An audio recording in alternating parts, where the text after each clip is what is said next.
Labą dieną. Nu tai labą dieną. Kažkaip seniai matytas. Seniai matytas. Ale Tu pati koks- seniai matyta. Bet koks pasikeitęs, gražus, tvarkingas. Tu, ble, su žmonėm bendrauju, tai reikia pasipuošti. Justinai, gal tada ir pašnekam. Kokia bėda?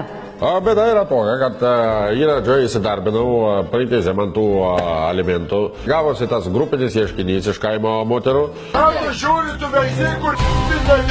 Dabar man reikia alimentus mokėti. Aš susiradau darbą Rūbiniai ir mane nori atleisti iš čia. Sako, primyžai paltų kažkokį kišenį. Ne aš myžu, ne aš paltas. Kiek laiko čia dirbot, Justinai? Jau gaunasi 2 savaitės, 2 savaitę jau dabar. Pasakyk atvirai. Iš tikrųjų, už nieką tave iš čia nori atleisti. Nieko aš nemyžau. O jisai man primyžai. Matai ten tą kamerą? Kaip galvoji, jinai veikia? Ne kamera ten yra, girdė, žiūrėk, kur tu žiūrė. Čia yra kamera. Ne kamera yra, iš viso čia. Tavo direktoriai mums davė filmuotą medžiagą. Prašau.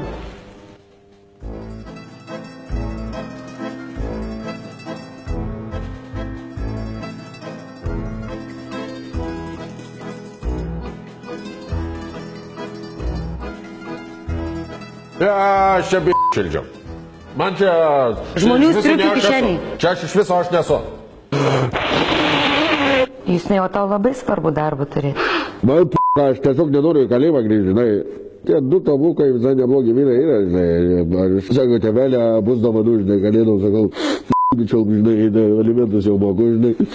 Vienintelis dalykas, ką aš galiu padaryti, yra kreiptis į žiūrovus ir būkit geri.